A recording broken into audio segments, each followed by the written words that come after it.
اسرائیل نے امریکہ ایران مفاہمتی یادداشت کو ناکام بنانے کی مہم چلائی۔ امریکی نائب صدر جے ڈی وینس کا انکشاف، ایران میں زمینی فوج بھیجنے کی خبروں کی تردید بھی کر دی۔ جے ڈی وینس کا کہنا ہے کہ اسرائیلی عناصر نے ایران کے ساتھ معاہدے کو سبوتاژ کرنے کی کوشش کی۔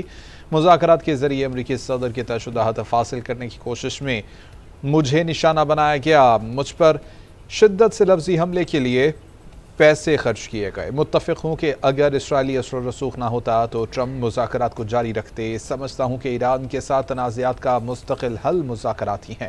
حکومتیں تبدیل کرنے کے لیے فوج بھیجنے کا دور ختم ہو چکا۔ حکومت تبدیلی کا فیصلہ ایرانی عوام کریں گے۔ ہماری ترجیح ابن ہرمز کو کھلا رکھنا ہے۔ تیل اور گیس کی آزادانہ ترسیل یقینی بنانا چاہتے ہیں۔ پاکستان کا امریکہ اور ایران مذاکرات کی میز پر واپس آنے پر زور۔ ترجمان دفتر خارجہ طاہر حسین اندرابی کا کہنا ہے کہ اسلام آباد ایم او یو اپنی جگہ پر برقرار ہے۔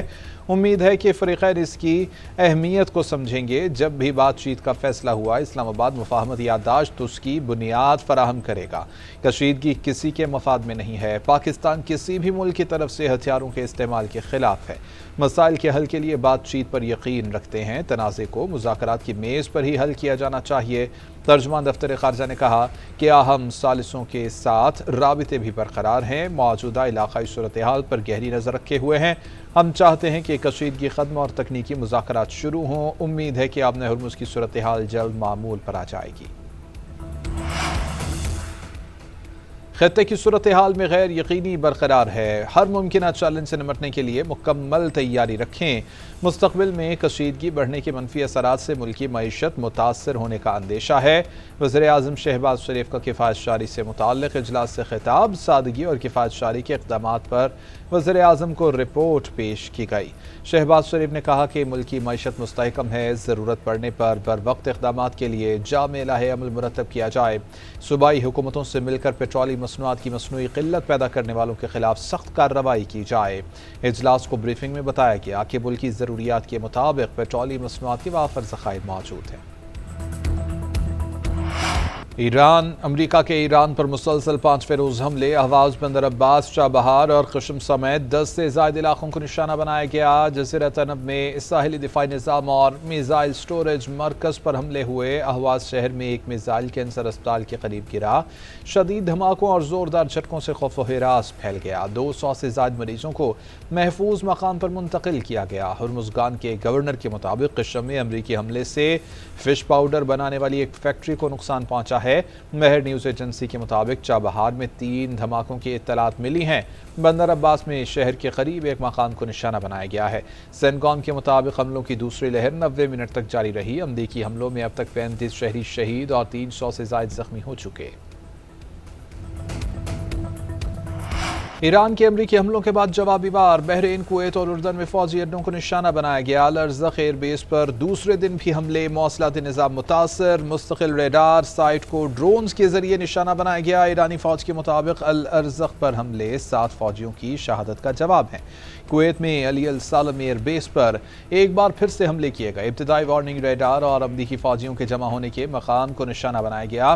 پاسداران کا کہنا ہے کہ ایران کے جنوب مغربی شہر انمشق میں امریکی MQ-9 ڈرون کو بھی روک کر مار گرایا۔ خلیجی ممالک اور امریکی تنصیبات پر حملے آپریشن نصر 2 کی 8ویں لہر کے دوران کیے گئے۔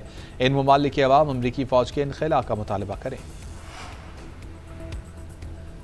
امریکہ ایران پر حملوں میں جنگی جرائم کا مرتکب ہو رہا ہے۔ ایرانی وزیر خارجہ عباس عراقچی کہتے ہیں کہ سول ڈھانچے کو نشانہ بنانے والے اپنی قانونی ذمہ داری سے نہیں بچ سکتے۔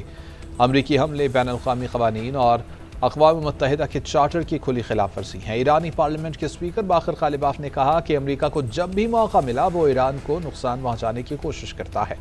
امریکی دشمنی کسی جنگ یا صرف موجودہ امریکی صدر تک محدود نہیں۔ ہمارا نظریہ قومی مفادات اور طویل مدتی حکمت عملی پر مبنی ہونا چاہیے۔ ایرانی رہنماؤں نے ملاقات کی خواہش کی ہے۔ امریکی صدر ڈونلڈ ٹرمپ کا دعویٰ، کہتے ہیں کہ ایران کے پلوں اور شہری تنصیبات پر حملے ایران کے رویے پر منحصر ہیں۔ مجھے ڈیڈ لائن دینا پسند نہیں، لیکن ایران کو اپنا رویہ بہتر کرنا چاہیے۔ ایران کو صورتحال کا اچھے سے علم ہے۔ ڈونلڈ ٹرمپ نے کہا کہ ایرانی رہنما ملاقات میں معاملہ طے کرنا چاہتے ہیں۔ ہم دیکھیں گے کہ ان کے ساتھ کوئی معاہدہ ہو سکتا ہے یا نہیں۔ امریکی صدر نے بائیڈن دور میں گرفتار امریکی خاتون کو رہا کرنے پر ایرانی حکومت کو سراہا۔ ایران کے معاملے پر امریکی صدر ٹرمپ اور نائب صدر جے ڈی وینس کا موقف ایک ہے۔ صدر ٹرمپ مسئلے کا سفارتی حل چاہتے ہیں۔ ایران کے ساتھ رابطے اب بھی برقرار ہیں۔ مفاہمتی یادداشت کی خلاف ورزی کے باعث ایران پر حملے کیے، آبِ ہرمز میں بحری جہازوں پر حملوں کی اجازت نہیں دیں گے۔ ایرانی قیادت تقسیم ہو چکی، کچھ رہنما معاہدہ چاہتے ہیں اور کچھ نہیں چاہتے ہیں۔ ایران اب ہمارے حملے کو روکنے کی صلاحیت نہیں رکھتا ہے۔ میناب اسکول پر حملے کی تحقیقات کی جا رہی ہیں۔ امریکی فوج بچوں اور خواتین کو نشانہ نہیں بناتی۔ ترجمان نے ایک سوال پر بتایا کہ صدر ٹرمپ فیفا ورلڈ کپ کے فائنل میں شرکت کریں گے۔ بجلی کی تنصیبات پر امریکی حملوں کی صورت میں یمن کے حوثی باب المندب بند کر دیں گے۔ ایران نے اپنے اتحادیوں کو پیغام پہنچا دیا۔ حوثیوں سے کہا گیا ہے کہ وہ باب المندب بند کرنے کی تیاری رکھیں۔ برطانوی خبر رساں ایجنسی روئٹرز نے دعویٰ کیا ہے کہ ایران نے باب المندب بند کرنے کی تجویز پر غور کیا۔ ایران کے 2 سینئر حکام اور ایک علاقائی ذریعے نے دعویٰ کیا ہے کہ پیغام حوثیوں تک پہنچا دیا گیا ہے۔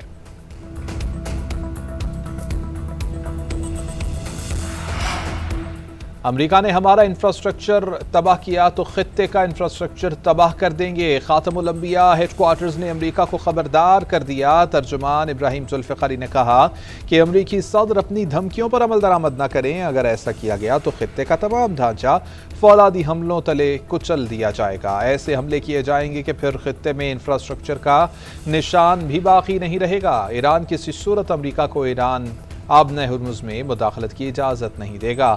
ہم کسی بھی حالت میں امریکہ جیسے بیرونی ملک کو مداخلت کی اجازت نہیں دیں گے۔ یہ ایران کی ناقابل عبور سرخ لکیر ہے۔ عالمی منڈیوں میں تیل کی قیمتوں میں معمولی کمی۔ امریکی WTI 8.1% سستا $79 کی سطح پر آ گیا۔ برطانوی برنٹ کروڈ کی قیمت میں 8.2% کمی $84 فی بیرل پر آ گیا۔ مربان کروڈ 3% سستا $79 فی بیرل میں فروخت ہونے لگا۔ ادھر پاکستان سٹاک ایکسچینج میں کاروباری صورتحال میں بہتری، 3 نفسیاتی حدیں بحال ہو گئیں۔ 100 انڈیکس 1,78,123 کی سطح پر بند۔ کاروبار کا آغاز 1,75,285 پوائنٹ سے ہوا۔ مارکیٹ میں 342 کمپنیوں کے شیئرز کی قیمتوں میں اضافہ اور 129 کمپنیوں کے شیئرز میں کمی ہوئی۔ پاکستان بدستور GSP+ سٹیٹس کا سب سے زیادہ مستفید ہونے والا ملک قرار۔ یورپی کمیشن کی رپورٹ کے مطابق سال 2024 میں پاکستان کی 7.5 ارب یورو مالیت کی برآمدات GSP+ رعایتوں کے تحت ہوئی ہیں۔ رعایتی سہولت کے استعمال کی شرح 95.1% تک پہنچی۔ پاکستان کو 2024 میں تقریباً 732 ملین یورو کی ٹیرف بچت حاصل ہوئی۔ سال 2024 میں یورپی یونین نے پاکستان کی مجموعی برآمدات کا 28% درآمد کیا۔ پاکستانی ٹیکسٹائل، چمڑے، تیار خوراک اور دیگر مصنوعات نے یورپی رعایتوں سے نمایاں فائدہ اٹھایا۔ یورپی یونین نے پاکستان کے لیے 400 ملین یورو کے ترقیاتی اصلاحات کے تعاون کا عزم ظاہر کیا۔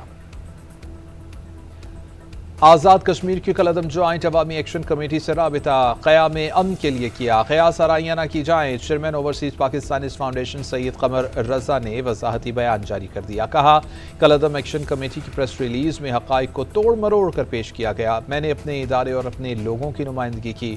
میری کوشش صرف امن کے لیے تھی، اسے قیاس آرائیوں کی نظر کیا جا رہا ہے۔ اوورسیز پاکستانیوں کے خدشات دور کرنا میری اولین ترجیح ہے۔ PTI مذاکرات کے لیے سنجیدہ نہیں، حکومت آج بھی بات چیت کے لیے تیار ہے۔ وزیر مملکت برائے قانون بیرسٹر عقیل ملک کی اپوزیشن کو پیشکش۔ GNN سے خصوصی گفتگو میں بولے کہ مذاکرات صرف بیانات سے نہیں، عملی اقدامات سے ہوتے ہیں۔ حکومت ہر سطح پر گفتگو کے لیے تیار ہے، اپوزیشن کو آگے بڑھنا ہوگا۔ PTI کے سینیٹر علی ظفر نے رد عمل میں کہا کہ حکومت کی دعوت محض سیاسی بیان بازی ہے۔ حکمران مذاکرات چاہتے ہیں تو پہلے اعتماد سازی کے اقدامات کرنا ہوں گے۔ نیب قانون میں ترمیم سے متعلق کیس کی سماعت مکمل، سپریم کورٹ نے فیصلہ محفوظ کر لیا۔ نیب مقدمات میں ضمانت کی درخواستیں سننے کے دائرہ اختیار پر تفصیلی بحث کی گئی۔ درخواست گزار کے وکیل نے موقف اپنایا کہ نیب آرڈیننس کی دفعہ 32 کا اطلاق ضمانت کے مقدمات پر نہیں ہوتا۔ جسٹس محمد علی مظہر نے ریمارکس دیے کہ اصل سوال یہ ہے کہ اگر ضمانت دینے یا مسترد کرنے کے فیصلے کے خلاف درخواست دائر کی جائے تو کیا اسے اپیل تصور کیا جائے گا؟ اگر سپریم کورٹ ضمانت کی درخواست کو اپیل میں تبدیل کرتی ہے تو وہ ایک ایپلیٹ فورم بن جائے گی۔ نیب قانون کے مطابق ایپلیٹ فورم وفاقی آئینی عدالت ہے۔ قانون ایپلیٹ فورم کا تعین کر چکا ہے تو سپریم کورٹ ضمانت کے مقدمات میں ایپلیٹ اتھارٹی آخر کیسے بن سکتی ہے؟ ڈپٹی اٹارنی جنرل نے کہا کہ اگر سپریم کورٹ نیب کیسز کو سننا شروع کرے گی تو فریزنگ کیس آنا بھی شروع ہو جائیں گے۔